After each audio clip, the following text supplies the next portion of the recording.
पहले अगर ससुर बैठा हो तो बहू निकलती नहीं थी, है ना। और अगर जरूरी निकलना पड़ जाए, बाल बच्चों से कह देती, दादा से कह दो एक तरफ हो जाए, हमें निकलने हैं। दादा उठे सो एक तरफ हो गए, उनने हाथ में चप्पल लाई, तनक दूर जाकर पहन ली। इतनी मर्यादा।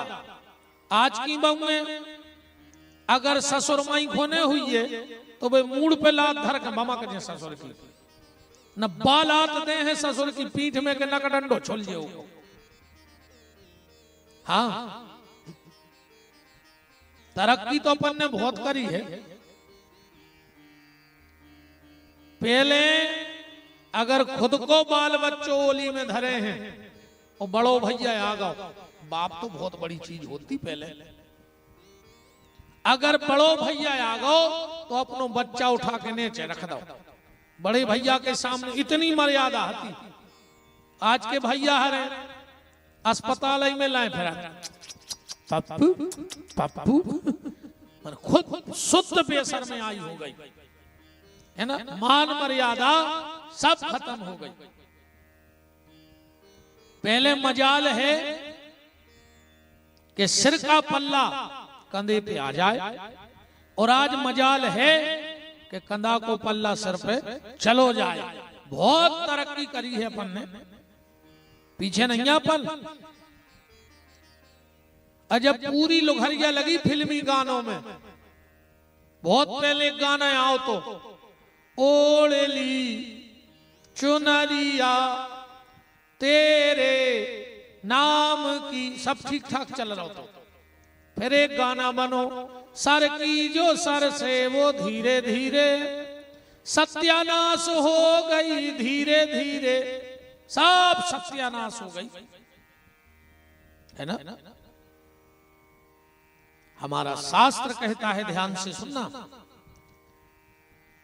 4 जगह माताओं को खाली सिर नहीं जाना चाहिए, चाहे बिटिया मायके में कायने हो। इन 4 जगह नारी खाली सिर न जाए। पहला, जहां मरग मौत हुई हो, किसी के यहां अगर बैठने जाना है मौत मरग मौत में, और अगर वहां बेटी मायके में भी जा रही है तो सिर पे कपड़ा डाल के जाए, वरना उसके पति को भयंकर बीमारी का सामना करना पड़ता है। जहां शोर सूतक हो, 10 दिन तक अगर किसी के यहां बच्चा हुआ है और उसके घर जाना पड़े तो सिर पे कपड़ा डाल के जाओ, वरना तुम्हारे बच्चे को रोग घेरेंगे। जिस गुरु से तुमने दीक्षा ली है, अगर तुम्हारे गुरुजी तुम्हें मायके में भी मिल जाएं तो सिर पे तुरंत कपड़ा डाल लेना चाहिए, वरना भजन पूजन में मन नहीं लगेगा। और चौथा, भगवान की कथा में मां और सुहागन नारी कभी खाली सिर ना बैठे, वरना उसके हाथ की रिद्धि सिद्धि धीरे धीरे चली जाएगी, उसको कथा का कोई फल नहीं मिलेगा सुनने का। भगवान तुरंत आ गए भीष्म के पास, बोले दादा अब क्या करोगे? अब दोनों बातें निभानी है तुम्हें। द्रौपदी को अखंड सौभाग्यवती का वरदान दे दिया और कुंती का सूर्य डुबाने का संकल्प ले लिया, अब क्या करोगे? पता है भगवान ने क्या किया? भीष्म की दोनों बातें रख दी। कैसे? कल के महाभारत के युद्ध में भगवान ने कर्ण को मरवा डाला। कर्ण कौन है? कुंती का सूर्य पुत्र है कि नहीं है? सूर्य के द्वारा कर्ण का जन्म हुआ था, तो कुंती का सूर्य भी डूब गया और द्रौपदी का सुहाग भी बच गया। भगवान ने दोनों बातें रख दी। और पूरे महाभारत काल में कितने लोग नहीं मरे होंगे, पर ठाकुर जी के चेहरे पे मंद मंद मुस्कुराहट रही कि सब अपने अपने कर्मों का भोग भोग रहे हैं। पर जब अर्जुन ने कर्ण को बाण मारा तो भगवान की आंखों से तर आंसू बहने लगे। पूरे महाभारत में पहली बार गोविंद की आंखों में आंसू आए कर्ण की मृत्यु पर। और मौत वही सुंदर है जिसके मरने पर संत और भगवंत दोनों की आंख में आंसू आ जाए तो समझ लेना उस व्यक्ति का जीवन सार्थक हो गया। अगर हमारे जाने पर कोई महात्मा ये कहे कि आज मैं बड़ा दुखी हूं, आज एक धर्मात्मा पुरुष, एक दानवीर आज धरती छोड़ के चला गया, तो समझ लेना कि हमारा जीवन सार्थक हो गया। संसार के रोबे को कोई मतलब नहीं है। संसार को रोबो तो आए नौटंकी।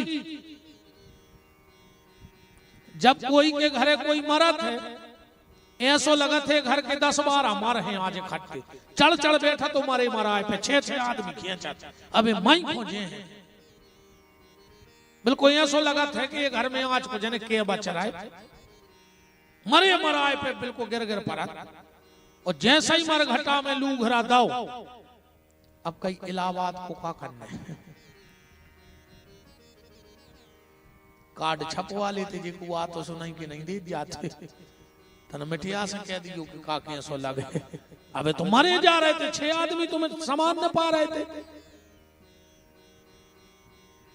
बताओ, सास मरत बहू गरे खो दौरत कायसों खोने थे आदत। जिगत में गरे खो दौरत रही और सास मरी सो फिर गरे खो दौरी। एक हो नहीं कि सास मर गई, बजा कहते कि जिगत में तो चैन से रहन नहीं दाओ, जब 2 तोला की चैन पहने जाई दाई जा मारे में कम से कम।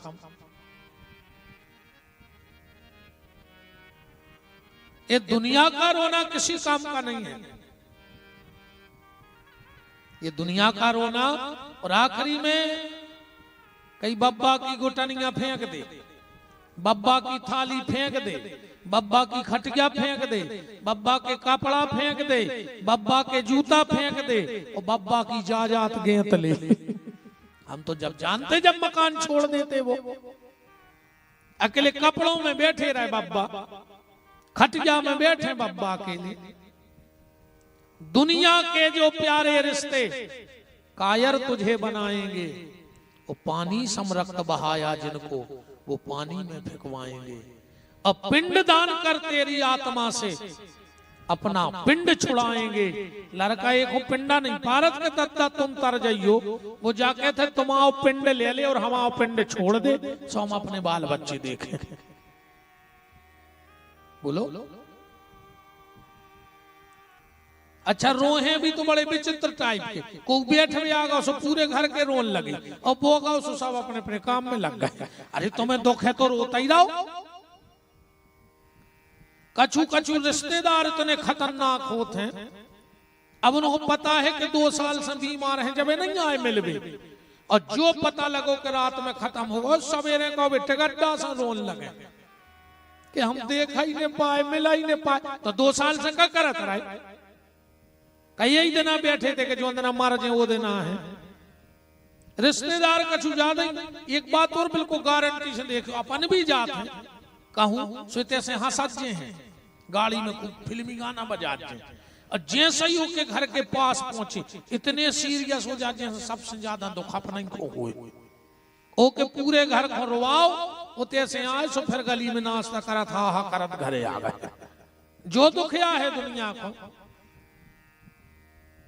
मौत वो है जो हमारे जाने के बाद किसी संत की आंखों में आंसू आ जाए कि अगर ये व्यक्ति थोड़ा और रुक जाता तो न जाने धर्म का कौन सा काम करके चला जाता। तो समझ लेना कि तुम्हारा जीवन शुद्ध था और मृत्यु सिद्ध हो गई है। संसारी तो रोउत है, सब नाटक नौटंकी है दुनिया की। भगवान की आंखों में आंसू आ गए कर्ण की मृत्यु पर। अर्जुन ने देखा कि भगवान रो रहे हैं, कहा प्रभु आपकी आंखों में आंसू? अरे भैया बेलवा कर दियो बाहर, कोई आराम से आराम से।